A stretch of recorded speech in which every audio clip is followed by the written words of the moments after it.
শুরুতে একটি চাঞ্চল্যকর খবরের দিকে নজর রাখতেই হচ্ছে। জাল ওষুধে জাল জিএসটি নাম্বার, ওষুধের জাল কারবারে চাঞ্চল্যকর তথ্য। জাল জিএসটি নাম্বার দিয়ে বিষ ওষুধের ব্যবসা, জালিয়াতিতে ভাড়া অন্য ব্যাংক অ্যাকাউন্ট। বিহার ও উত্তরপ্রদেশ থেকে জাল ওষুধ। আমাদের সঙ্গে রয়েছেন প্রতিনিধি অভিজিৎ। অভিজিৎ, এখানে যে জাল জিএসটি দিয়ে জাল ওষুধের কারবার চলছিল, কিভাবে সেটি ধরা পড়লো আর কতদিন থেকে এই রকম ভাবে বিষ ওষুধ দেওয়া হচ্ছিল, ঠিক কি কি খবর আমরা পাচ্ছি?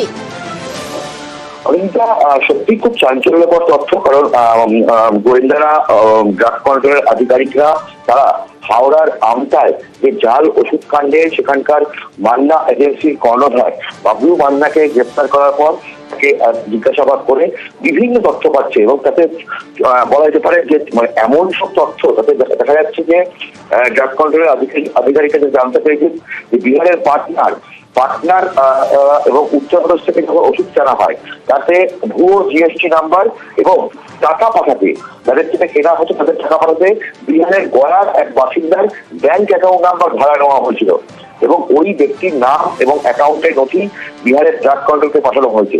তবে তার সঙ্গে যেটা দেখা যাচ্ছে যে ভুয়ো জিএসটি নাম্বার, অর্থাৎ জাল, যেমন ভাবে জাল ওষুধ কেনা হচ্ছে তেমন ভাবে জাল জিএসটি নাম্বার ব্যবহার করা হচ্ছে, যাতে কোনোভাবেই সংশ্লিষ্ট রাজ্যের পুলিশ বা সেখানকার গোয়েন্দা আধিকারিকরা কিছুই বুঝতে না পারেন এবং একদিকে যেমন জাল ওষুধ কেনা হচ্ছে তেমন একদিকে জিএসটি ফাঁকি দেওয়া হচ্ছে।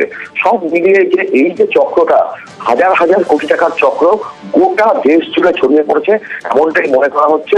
তবে রাজ্য ড্রাগ কন্ট্রোল, আমাদের Paschimbanga, West Bengal drug control থেকে যেভাবে সর্বত্র অভিযান চালানো হচ্ছে তাতে খুচরো ওষুধ বিক্রেতা আশাবাদী, যেভাবে রাজ্য জুড়ে এই জাল ওষুধের রমরমা ব্যবসা ছড়িয়ে পড়েছে তাতে অনেকটা হ্রাস টানা সম্ভব হবে। অনিন্দিতা, ধন্যবাদ অভিজিৎ।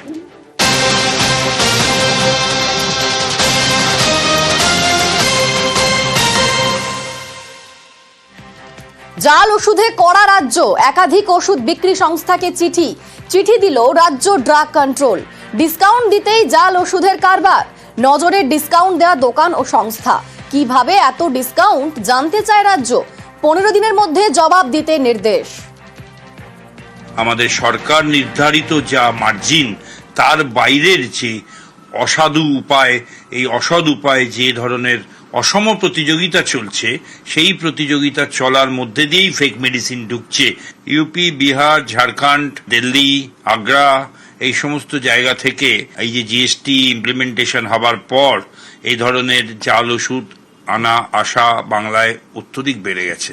তা এই ধরনের যে রেড করছেন ড্রাগ কন্ট্রোলের তরফ থেকে, আমাদের সংগঠনের তরফ থেকে অনুরোধ, এই রকম যদি রেড ওরা চালান তবে আমরা এই জাল ওষুধ চক্রকে আমরা সকলে মিলে আটকাতে পারব।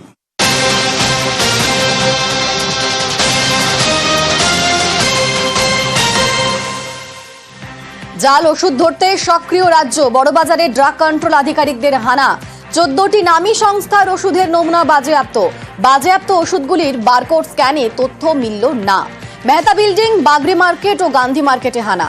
হাজারেরও বেশি ওষুধ ও ইনজেকশন খতিয়ে দেখা হয়।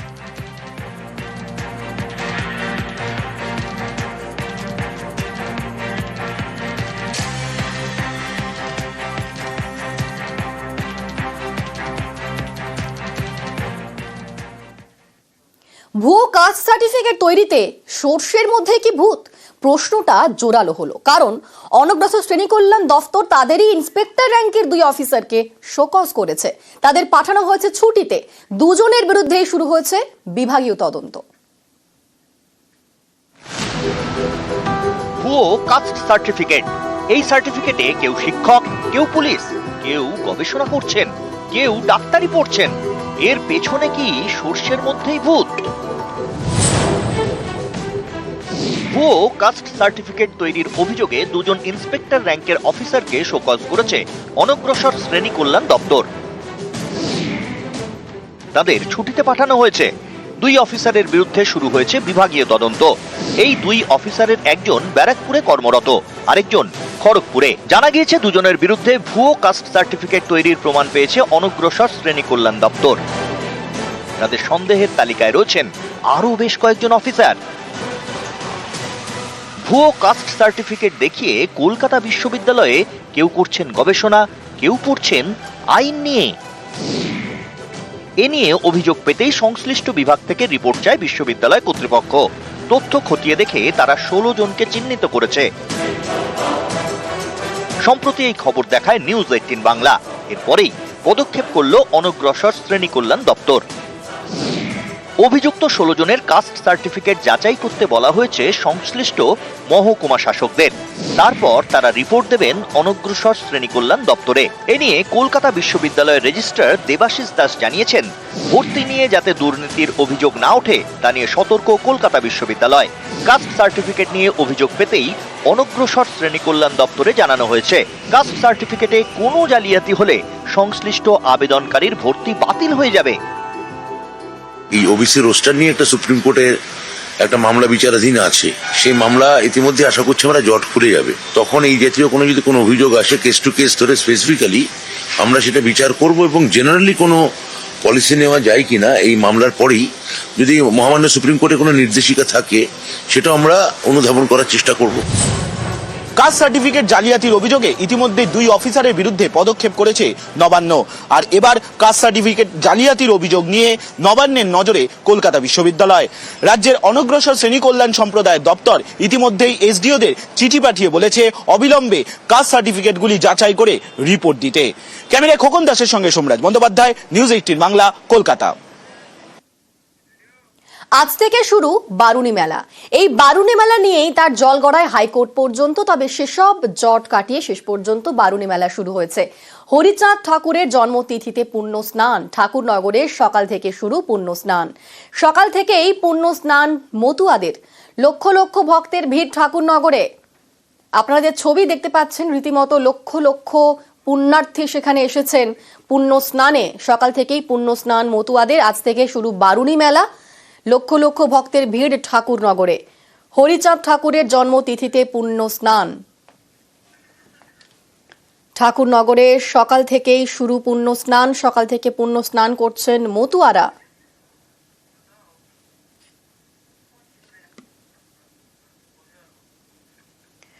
উত্তর 24 পরগনার ঠাকুরনগরের এই ঠাকুর বাড়ি এবং বারুণী মেলায় এই মিলে গেল এই ঠাকুর পরিবার। মেলার আয়োজনে একযোগে তৃণমূলের সাংসদ মমতা বালা ঠাকুর এবং বিজেপির শান্তনু ঠাকুর। হরিচাঁদ ঠাকুরের জন্মতিথিতে মতুয়াদের পুণ্য স্নান। সোশ্যাল মিডিয়ায় শুভেচ্ছা বার্তা মুখ্যমন্ত্রী মমতা বন্দ্যোপাধ্যায়ের। সোশ্যাল মিডিয়ায় তিনি পোস্ট করেছেন।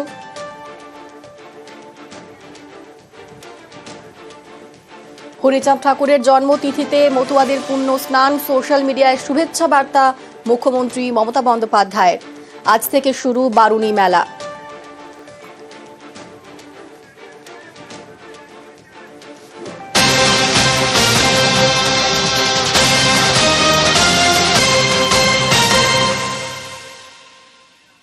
আমাদের সঙ্গে সরাসরি রয়েছেন প্রতিনিধি অনিরুদ্ধ।